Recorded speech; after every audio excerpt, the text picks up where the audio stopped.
زرمینہ be be اپنی جگہ پر ساکت کھڑی تھی۔ وہ فوراً اپنے شوہر کی طرف لگ گئی کہ اب کیا کہہ رہے ہیں شاہ جی؟ ایک بیٹے کو تو آپ کھو چکے ہیں اور دوسرے بیٹے کو آپ خود حویلی سے نکال رہے ہیں۔ ہوش میں آئے سکندر شاہ۔ سکندر شاہ نے ہاتھ کے اشارے سے اسے روکا۔ وہ اس بارے میں مزید کوئی بات نہیں سننا چاہتا۔ ان کے لہجے میں اس قدر سختی تھی کہ زمینہ بی بی اپنے ہونٹ بھینچ کر رہ گئی اور وہ آنکھوں میں آنسو لیے کمرے سے باہر نکل گئی۔ رات گہری ہو چکی تھی مگر ریحان سکندر اپنے بابا کے فیصلے کے مطابق مزید ایک لمحہ بھی اس حویلی میں نہیں رکنا چاہتا تھا۔ اسے کمرے میں آ کر ساری بات اپنی بیوی کو بتائی اور پیکنگ شروع کر دی۔ پیکنگ کرتے انہوں نے پلٹ کر دیکھا تو زرمینہ بی بی آنکھوں میں آنسو لیے دروازے سے ٹیک لگائے کھڑی تھی۔ ریحان سکندر کی بھی آنکھیں بھیگ گئی تھی اور وہ بھاگ کر اپنی ماں کے گلے جا لگی۔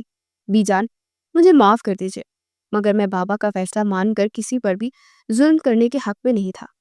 زرمینہ بیوی نے روتی ہوئی اس کی پیٹھ تھپتھپائی۔ مجھے تمہارے فیصلے پر فخر ہے بیٹا، تم سے کوئی شکایت نہیں، بس اپنا خیال رکھنا اور میری پوتی کا بھی بے حد خیال رکھنا۔ انہوں نے ریحان سکندر سے الگ ہوتے بیڈ پر سوئی نینا کے گالوں کو پیار سے چھوا اور ایک بار پھر سے ان کی آنکھوں سے آنسو ٹوٹ کر ان کے گالوں پر بہہ گئے۔ مزید وہ یہاں ٹھہرتی تو یقیناً انہیں روک لیتی، اس لیے وہ زہرا کو گلے لگاتے اسے تسلی دینے کے بعد کمرے سے نکل گئے۔ ریحان سکندر نے ہتھیلی کی پشت سے اپنی آنکھوں کو رگڑتے بیڈ پر سوئی نینا کو اٹھایا اور رات کے اندھیرے میں اپنی بیوی کو لے کر اس حویلی سے ہمیشہ ہمیشہ کے لیے نکل گیا۔ ایان شاہ اور نینا کی آپس میں گہری دوستی۔ 15 سالہ ایان جو دوسروں کے لیے بے حد سخت مزاج تھا مگر نینا کو سامنے پاتے وہ پگھل جاتا تھا۔ ایک لمحے کے لیے اس کے بغیر رہنے کا سوچ بھی نہیں سکتا تھا۔ اگلی صبح جب اٹھا تو اس نے ایک ہنگامہ برپا کر دیا تھا۔ وہ چیخا چلایا سے اپنے دادا پر بے تحاشا غصہ آیا جنہوں نے اس کی نینا اور اس کے پیارے چچا کو اس حویلی سے نکال دیا تھا۔ کئی سال گزرنے کے بعد اس کا یہ غصہ کم نہ ہوا۔ سکندر شاہ وقت گزرنے کے ساتھ ساتھ مزید چڑچڑے ہوتے تھے۔ دونوں بیٹوں کے بچھڑ جانے کے بعد جب ان کے پوتے ایان شاہ نے بھی انہیں ہی غلط سمجھا تو وہ بھی اپنی ضد پر پکے ہو گئے۔ انہوں نے فیصلہ کر لیا کہ وہ ہرگز بھی ریحان سکندر کی بیٹی نینا کو اس حویلی میں بہو بنا کر نہیں آنے دیں گے۔ ریحان سکندر نے کچھ عرصہ اپنے دوست کے ہاں قیام کیا اور پھر اپنی بیوی اور بیٹی کو لے کر یورپ چلے گئے۔ دن مہینوں میں اور ہفتے مہینوں میں اور ہفتے سالوں میں بدلنے لگے، پتہ ہی نہ چلا۔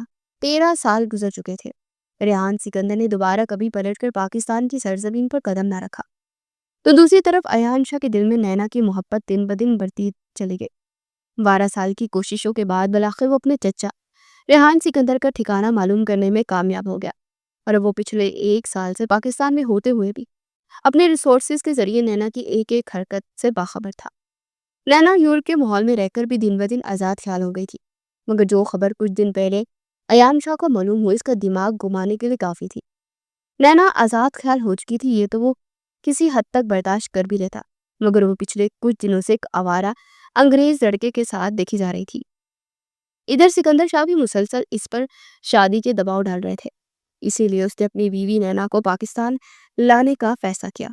اپنے دادا سے بحث کے بعد اگلے ہی روز وہ بغیر کسی کو بتائے اور چلا گیا۔ وہ نینا کی لوکیشن کو ٹریس کرتا ہوا سیدھا ایک ریسٹورنٹ میں پہنچا۔ سامنے وہ دشمن جان میرون کلر کی ٹائٹس میکسی پہ پہنے ایک 25-26 سالہ لڑکے کے سامنے ناقابل برداشت لیے میں بیٹھے تھے۔ میکسی کا گلا گہرا تھا اور وہ نیچے سے بھی ایک طرف سے تھوڑی سی کھلی ہوئی تھی جس سے اس کی ٹانگ واضح ہو رہی تھی۔ نینا نے مسکراتے ہوئے اپنے بالوں کو درست کیا اور نامحسوس انداز میں اسے ٹاپس کو بھی درست کیا تھا جس میں ایک خفیہ کیمرہ وہ پہلے سے لگا چکی تھی۔ نینا کے سامنے بیٹھے ایڈورڈ نے ایک آنکھ بند کرتے نینا کے ہاتھ پر ہاتھ رکھا۔ ایان شاہ کے ریسٹورنٹ میں داخل ہوتے اس منظر پر نظر پڑی تو اس کے تن بدن میں جیسے آگ لگ گئی۔ وہ تن فن کرتا اس کے سر پر پہنچا اور ایک جھپکے سے ایڈورڈ کے ہاتھ کو نینا کے ہاتھ سے ہٹا کر جھٹکا دیا اور اگلے لمحے اس نے نینا کو بازو سے دبوچے کھڑا کیا۔ ایان کی نگاہیں اس کے گہرے گلے پر جا ٹکی۔ اگر اس وقت ریسٹورنٹ کی بجائے اس کے ساتھ اکیلی ہوتی تو وہ یقیناً اپنے ہوش کھو بیٹھتا مگر اس قدر مردوں کے حصار میں اس لباس میں کتنے آرام سے بیٹھی ہوئی تھی۔ یہ احساس ہی اس کے تن بدن میں آگ لگا گیا تھا۔ چلو میرے ساتھ، ایان نے سرزمہری سے کہتے اسے بازو سے پکڑ کر کھینچا۔ نینا 13 سال بعد اس شخص کو اپنی نگاہوں کے سامنے دیکھ رہی تھی۔ وہ ایک لمحے میں اسے پہچان لی تھی مگر وہ بھی غصے سے تلملا ہوگی۔ چھوڑو میرا ہاتھ، تم ہوتے کون ہو مجھے اپنے ساتھ لے جانے والے؟ ایان پلٹا اور اسے کھینچ کر اپنے قریب کی۔ تم چلو میرے ساتھ، پھر میں تمہیں اچھے سے بتاتا ہوں کہ میں تمہارا کون۔ نینا کو اس کی سانسوں کی تپش اپنے چہرے پر محسوس ہوئی۔ اس سے پہلے کہ وہ کوئی مزید جواب دیتی، ایان اسے بازو سے کھینچتے ہوئے ریسٹورنٹ سے باہر لے آیا اور گاڑی کا فرنٹ ڈور کھول کر اسے زبردستی اندر بٹھایا۔ خود دوسری طرف چلتا ہوا ڈرائیونگ سیٹ پر آ بیٹھا۔ نینا اس کی پھرتیوں کو دیکھتی رہ گئی۔ ایان کا چہرہ غصے سے سرخ ہو رہا تھا، مگر اس نے خود کو قابو کرتے ہوئے گاڑی سٹارٹ کی اور خاموشی سے سڑکوں پر دوڑا دی۔ نینا اگلے ہی دم میں اس فیز سے باہر نکلی۔ وہ ایک بار پھر سے چلائی، آپ اتنے سالوں بعد آخر آپ کس حیثیت سے مجھ پر حق جتاتے آئے ہیں؟ ہاں، نفرت کرتی ہوں میں اس حویلی کے لوگوں سے جنہوں نے میرے بابا کو بے وجہ حویلی سے نکال دیا اور پھر پلٹ کر خبر تک نہ معلوم تھی۔ ایان اس کی بات پر خاموش رہا۔ اسے بتانا چاہتا تھا کہ کیسے ان 13 سالوں میں ایک لمحے اس کے لیے تڑپتا تھا، مگر فی الحال نینا کو کچھ بھی بتانے کا فائدہ نہیں تھا کیونکہ وہ شدید غصے میں تھی، اس لیے وہ کچھ بھی سمجھ نہ پاتی۔ نینا کو گھر تک پہنچتے تک وہ مسلسل چیختی رہی، مگر ایان نے خاموشی سے اس کی ہر بات اور اس کے تانوں کے نشتر کو نظر انداز کیا۔ نینا کے گھر کے باہر پہنچ کر ایان ایک جھٹکے سے گاڑی کا دروازہ کھول کر اترا اور دوسری طرف چلتا ہوا اس نے نینا کو کھینچ کر گاڑی سے باہر نکالا۔ طبیعت خرابی کی وجہ سے ریحان سکندر بھی آج گھر پر ہی تھے۔ وہ لاؤنج میں زہرا کے ساتھ بیٹھے تھے جب ایان اسے بازو سے پکڑ کر گھر میں داخل ہوا۔ اس نے نینا کے بازو کو ایک جھٹکے سے آزاد کیا۔ نینا ایک لمحے کے لیے لڑکھڑائی مگر پھر سنبھل گئی۔ آپ اپنی بیٹی کی حرکتوں سے واقف نہیں ہیں چاچا، یہ اس طرح کا لباس پہن کر ایک غیر مرد کے ساتھ۔ اس کی آنکھوں میں آنکھیں ڈالے ریسٹورنٹ میں بیٹھی کیا کر رہی تھی؟ ایان نے بغیر سلام دعا کے اپنا غصہ نکالا۔ ریحان سکندر اسے اتنے سالوں بعد اپنی آنکھوں کے سامنے دیکھ کر حیران رہ گئے، مگر پھر اس کی بات پر انہوں نے اپنا رخ نینا کی طرف موڑا۔ نینا، ایان کیا کہہ رہا ہے؟ کیا یہ سچ ہے؟ نینا نے ان کے سوال کو نظر انداز کیا۔ بابا، آپ مجھ سے تفتیش بعد میں کیجیے گا، وہ میرا ذاتی معاملہ ہے، مگر آپ اس شخص سے پوچھیں کہ یہ یہاں اتنے سالوں بعد کیا کرنے آیا ہے؟ اس کی ہمت کیسے ہوئی ہماری زندگی میں واپس لوٹنے کی؟ آخر ان لوگوں نے خود کو سمجھ کیا رکھا ہے کہ جب یہ لوگ چاہیں گے ہمیں اپنی زندگی سے نکال باہر پھینکیں گے اور جب چاہیں گے اپنی زندگی میں واپس لے آئیں گے؟ ہرگز بھی نہیں۔ مجھے اس حویلی کے ہر فرد سے نفرت ہے، خاص طور پر دادا سکندر اور اس سے سب کے سب بے غیرت۔ اس سے پہلے کہ اس کی بات مکمل ہوتی، ریحان سکندر کا ہاتھ اٹھا اور اپنی بیٹی کے چہرے پر نشان چھوڑ گیا۔ خبردار نینا، جو تم نے اس سے آگے ایک لفظ بھی اپنے منہ سے نکالا، میں نے ایسی تربیت تو نہیں کی تھی تمہاری۔ ریحان سکندر کے لہجے میں دکھ تھا۔ ایان نے ضبط سے اپنی مکھیاں بھیجی۔ نینا نے بے یقینی سے اپنے بابا کی طرف دیکھا۔ بابا، آپ اس شخص کی وجہ سے مجھ پر ہاتھ اٹھا رہے ہیں، لوگوں کی وجہ سے جنہوں نے ہمیں اکیلا چھوڑ دی۔ نینا کی آنکھوں سے آنسو نکل کے اس کے گال پر بہہ گئے۔ ریحان سکندر اس کے آنسو دیکھ کر ایک دم پگھلے۔ میں وہ بات نہیں کر رہا نینا، مگر میں تمہاری ایسی تربیت نہیں کی تھی کہ تم اپنے بڑوں کو گالیاں دو، اس لیے میں دوبارہ تمہارے منہ سے اس طرح کے الفاظ نہ سنوں۔ نینا ابھی تک بے یقینی کی کیفیت پہ کھڑی تھی، پھر وہ ایک دم ایان کی طرف پلٹی۔ بس ہو گئی خوش، یہی چاہتے تھے نا تم؟ آ گئے ہوں پھر سے ہماری زندگیوں کا سکون برباد کر لیں۔ کوئی بھی لحاظ کیے بغیر اسے جلی کٹی سناتی پیر پٹکتی اپنے کمرے میں جا کر بند ہو گئی۔ اس نے دروازہ اس قدر زور سے بند کیا کہ پورے گھر میں اس کی آواز سنائی دی۔ ریحان سکندر ٹھنڈی سانس بھرتے ایان کی طرف پلٹے۔ ایان بیٹا، نینا کی طرف سے میں معذرت چاہتا، اس حویلی کے لوگوں سے سخت بدزن ہے، اس نے ذرا سی زبان دراز ہو گئی ہے مگر دل کی بری نہیں ہے۔ تم کھڑے کیوں ہو؟ آؤ بیٹھو، تم نے آنے سے پہلے بتایا کیوں نہیں؟ ریحان سکندر نے معذرت کرتے ہوئے اسے بیٹھنے کا اشارہ کیا۔ ایان مسکراتے ہوئے ان کے گلے سے جا لگا اور ان سے الگ ہوتے ہوئے وہ ان کے پاس ہی صوفے پر بیٹھ گیا تھا۔ کچھ دیر ادھر ادھر کی باتوں کے بعد ایان مدعے پر آیا۔ چاچو، میں نینا کو اپنے ساتھ پاکستان واپس لے جانا چاہتا ہوں۔ میں چاہتا ہوں کہ اب یہ اپنے اصل میں واپس لوٹ آئے۔ نینا میری بیوی ہے اور اسے اس حویلی میں واپس جانا ہی ہوگا۔ ریحان سکندر اور زہرا ایک لمحے کے لیے اس کی بات پر ہکا بکا رہ گئے۔ مگر ایان، بابا، کیا وہ نینا کو اس حویلی میں بہو کے طور پر قبول کر لیں گے؟ ریحان سکندر کے لہجے میں بے بسی صاف جھلک رہی تھی۔ ایان کے چہرے پر ایک افسردہ سی مسکراہٹ پھیل گئی. دادا جان بےحد ضدی ہے اور غصے کے تیز بھی، مگر میں اپنی بیوی کو اس کا مقام دلانا اچھے سے جانتا ہوں. بس مجھے اجازت دیجیے، میں نینا کو اپنے ساتھ لے جانے کے لیے ہی آیا. ریحان سکندر نے کچھ سوچتے ہوئے اس بات پہ سر ہلایا تھا. ٹھیک ہے ایان بیٹا، جیسے تمہاری مرضی، مگر نینا آسانی سے پاکستان جانے کے لیے راضی نہیں ہوگی. تمہیں پہلے اسے راضی کرنا ہوگا، کیونکہ میں نہیں چاہتا کہ تم اسے زور زبردستی کر کے یہاں سے لے جاؤ. میں اس کی آنکھوں میں ایک آنسو بھی برداشت نہیں کر سکتا. ریحان سکندر کے لہجے میں اپنی بیٹی کے لیے محبت صاف جھلک رہی تھی. ایان کے چہرے کی مسکراہٹ گہری ہوئی. آپ فکر مت کیجیے چاچو، میں ابھی یہی رہوں گا، اور جب تک میں نینا کو راضی نہیں کر لیتا میں اسے اپنے ساتھ لے کر نہیں جاؤں گا. ایان نے انہیں بے فکر کرتے ہوئے تسلی دی، اور اس کی بات پر ریحان سکندر کے چہرے پر اطمینان بڑی مسکراہٹ پھیل گئی. اور بیجان کیسی ہے؟ ریحان سکندر کی آواز بھیگی ہوئی تھی. وہ ٹھیک ہے، بس ذرا سا بیمار رہنے لگے ہے اور آپ کو بہت یاد کرتی ہے. ایان نے مسکراتے ہوئے جواب دیا. ریحان اور زہرا کی آنکھوں کی نمی گہری ہوئی. پھر کچھ دیر کے بعد ادھر ادھر کی باتوں کے بعد ایان کو زہرا ایک کمرے میں چھوڑ آئی کہ جب تک تم یورپ میں رہو گے ہمارے گھر ہی قیام کرنا. ایان شاہ کو ان کی بات پر کوئی اعتراض نہیں تھا. ویسے بھی وہ نینا کے قریب رہ کر اسے سدھارنے کا ارادہ رکھتا تھا. اسے وہ خاموشی سے کمرے میں چلا گیا. رات کو دیر تک وہ بستر پر لیٹا پہلو بدلتا رہا. اس کی نگاہوں میں بار بار نینا کے آنسوں سے بری آنکھیں گھوم رہی تھی. بالآخر وہ اپنی ہلکی سی بوری بیڑ پر ہاتھ پھیرتا اٹھ کر بیٹھ گیا. اس نے لائٹ آن کرتے آس پاس نگاہیں دہرائی، مگر پانی کا جگ خالی پڑا تھا. وہ گہری سانس بھرتا ہوا اٹھا کمرے سے باہر نکل گیا.